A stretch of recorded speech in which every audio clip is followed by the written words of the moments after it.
We have laid down our drum track. It's really just gonna be a reference track. And now we're gonna dive into the bass. Now, you don't have to be a player to do this, like I mentioned. If you have the ear for it with doing the, applying the isolation techniques that I talked about, you can figure it out on MIDI and do it that way, and then play with the MIDI notes and use a bass sound or a bass synth or create a whole new bass line, whatever you wanna do with it. For today, I'm gonna show you guys how to figure this out in a really simple technique if you're not the best player, and it's a pretty tech bass line. So I had to do it this way just to make sure I got every note in there real perfect. And the way we're gonna do that is we're gonna slow it down and we're just gonna go through piece by piece and record each and every little chunk. It's kind of like cheating, but you still get the end result, and I wouldn't feel too bad about it because you are technically replaying it still, and it's gonna be to the T. So if that's what you're going for and you're not the best player, this is kind of a good approach to doing it. So to do that, let's go ahead and add a new audio track. I am going into input 2 on my interface here. So let me get, we are live. We'll add effects and stuff like that later, but I'm gonna add my loop here. For now, I'm going to mute the drums that we added, and I'm gonna slow this down. Let's hear how we're at right now.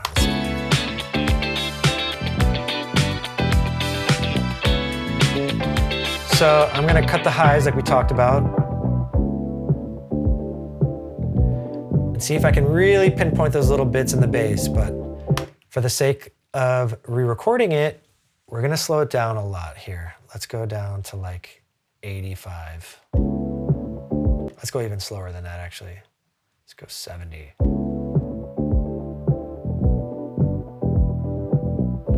Okay, so you can hear that bass groove in there, and it sounds a little tech. I would be a little intimidated if I didn't have many years of playing bass. So let's see what we can do here. I think we would just go little bits, maybe 1 or 2 bars at a time, and just fill in that little thing. So it's about looping it, really studying those notes and finding them and seeing if you can isolate them and then replay them. So you gotta figure it out.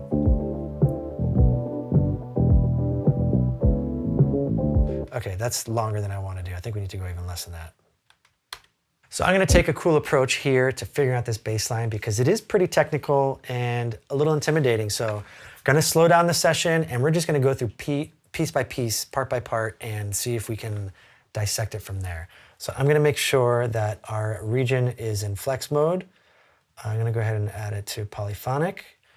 And now it's gonna stick to the grid here, and we're gonna slow this down a lot so that we can hear all these little individual notes. Let's go to 70 BPM. It's crazy low. It doesn't really matter what we got here. Let's see. Zooming in, gonna just take this first bar here. Okay, that's super slow. Let's bring it back up to like 85. Okay, let's try 2 bars.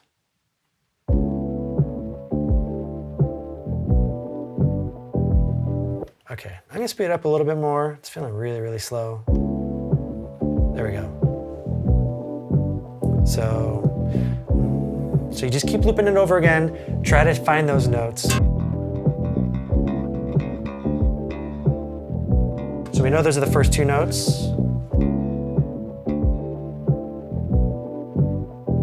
So now there's a little fill.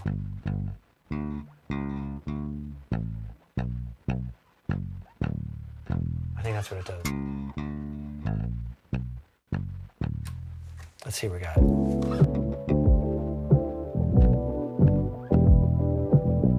Okay, and there's a little fill at the end too, so you want to get all those little pickup notes because the original bass player of this original sample was like one of the most legendary guys, and you want to do it justice here, so.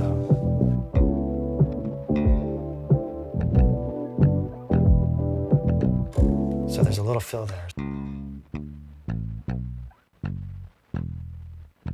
All right, now we're gonna play along to it and record it.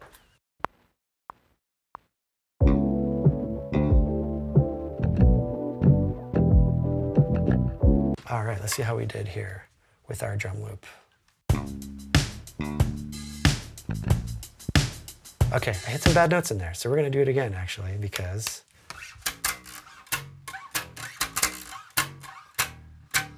okay, it goes down to the D.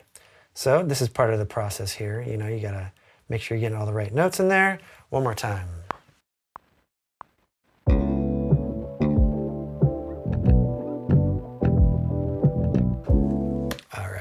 Let's check this out.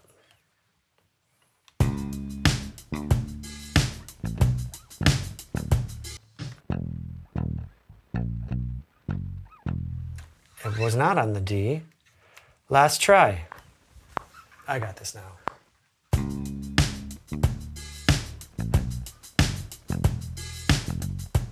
All right, I think that's right.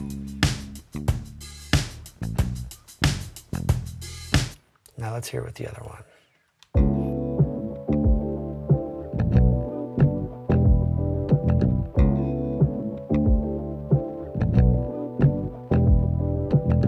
All right, I think that sounded pretty good. Well, and now we're gonna go to the next part here. Let's see what we got.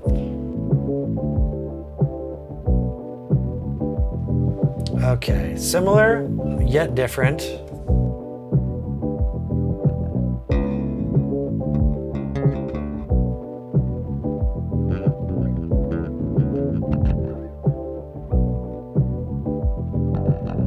Okay, so let's see, we got the same beginning.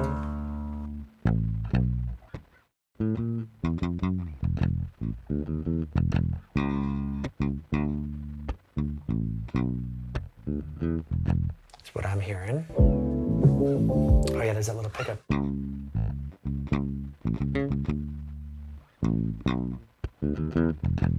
All right.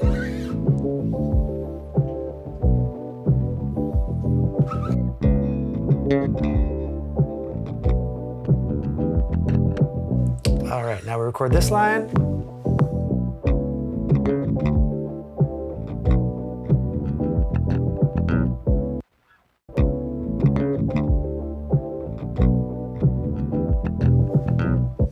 A little sloppy, but let's work with that for now, because one of the beauties in working with Logic is being able to manipulate audio and make it perfect when it is not. The good news is I'm done punishing you guys recording bass here by myself. So let's go ahead and bring these into flex mode, and we're gonna make it monophonic since we're just using one note value and not a chord of many notes, which is the difference between monophonic and polyphonic. So let's see here. Gonna open these in, select and quantize.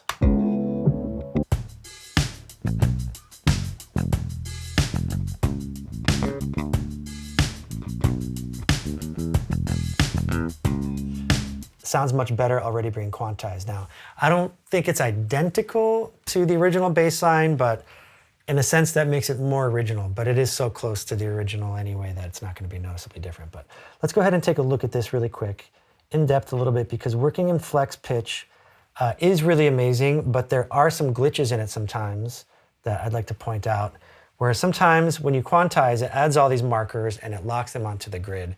It adds markers to the end of your notes sometimes that you don't need. It can make them sound like pixelated or digitized. You hear these digital artifacts in there that you don't actually want.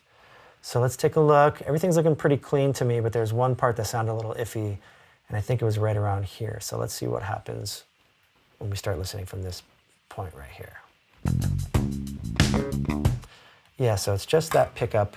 There's a scratchy note that I'm not crazy about. You can see it right there. So I'm gonna exit this flex mode. I'm gonna make a little cut. And let's use our crossfade tool here.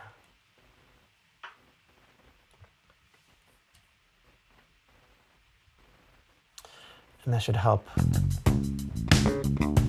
Helps a little bit, but we're gonna add some compression and other effects to this anyway. I don't think we're gonna notice that pop as much. I just wasn't crazy about it. So now we have our bass part. I am going to go back to my regular tool here and double the section. And now we have our bass and drum loop.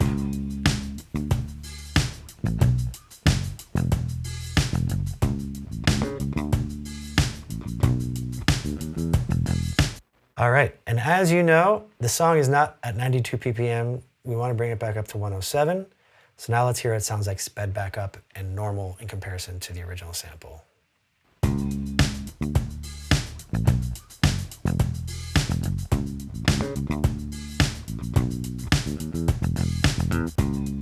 In our next lesson, we're gonna break down to the guitars and the synths and stuff like that, so stick around as we dive into more of the art of resampling.